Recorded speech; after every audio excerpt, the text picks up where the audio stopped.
All right, today's lecture is all about the wonders that are organic chemistry. And I realize that ink is just a little bit thick, so we'll maybe thin it up a little bit. Go down to 1C instead of 2 C's here. There we go. Organic chemistry. So organic chemistry, if you talk to a doctor, if you go into the doctor's office and you ask them what was the toughest class that they ever had in college, I guarantee you 9 times out of 10, they're going to tell you it was organic chemistry. Now, some doctors really loved it. Some doctors really hated it, but all of them find it a very difficult class. Organic chemistry is the part of chemistry that deals with compounds with carbon, usually hydrogen, nitrogen, oxygen, and sulfur. But carbon is the most important one. It's kind of funny whenever you're in a grocery store with a chemist and you see something labeled organic, chemist often says, well, of course it's made of carbon. It's a living thing, right? But that's where the idea of organic comes from, the idea that this is the chemistry of living things. We've already talked about the prefixes for 1 carbon and 2 carbons and 3 carbons, prop, and 4 carbons, bute, and 5 carbons, pent, and 6 carbons, hex. And if you remember, those are the 6 that I want to make sure you have memorized for the test. But I also want to throw at you 7 carbons, and that is not a Z, it's a 7. It must be the 5th time this week I've written 7 as Z. That'd be hept.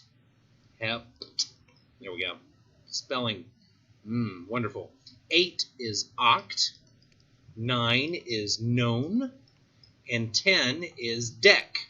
And then the fun part of counting things up, and by the way, don't memorize these. I just want to make sure you have these in your notes. And you might need to jot down a little note about where these names come from. Because after 10, what we do is we take and we add 1 to 10 is literally how we count for 11.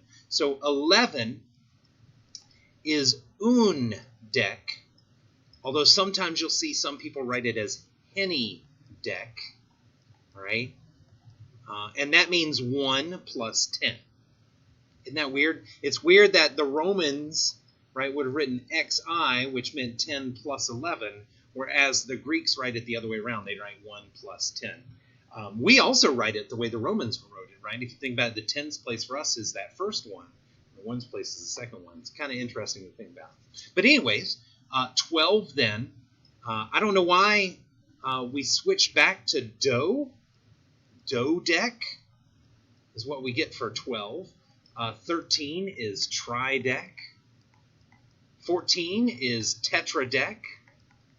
And hopefully you recognize those prefixes, right? Un is just like mono, do is like di, tri is tri, tetra is tetra, right, from the prefix system. 15 then is pentadec. And you can probably guess, I'm not going to go all the way up to 20. 16 is hexadec, 17 is heptadec, etc., etc., etc. 20 is different, though. 20 is icos. Icos is 20. So 21 is un icos, right? It's 1 plus 20. Or you hear some people write that one as henicos because they don't want to start it with un. Not sure why. 22 would be diicos or doicos. I'm not going to check for spelling on these. 23 would be triicos or tricos. 30 is tricont. So just like we say 30, which is technically 310, 30, 310. This one is tricont is 310, 310. 40 then is tetracont.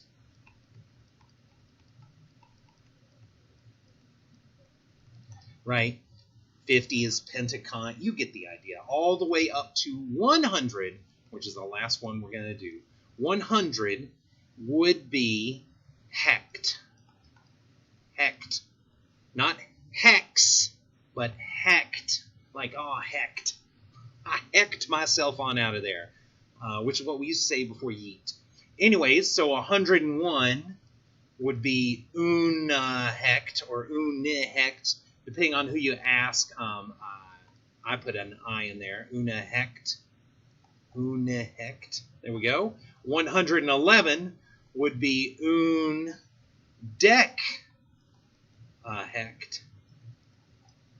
And you get the idea. We just keep building up like that. It's weird. In the Greek language, the ones place is always the first one you talk about, then the tens place, then the hundreds place. Again, these are only the names of. What are they? They are just hydrocarbons. I forgot to mention that. These are all just hydrocarbons. But hopefully you're just adding this to the notes that you took on last night's video.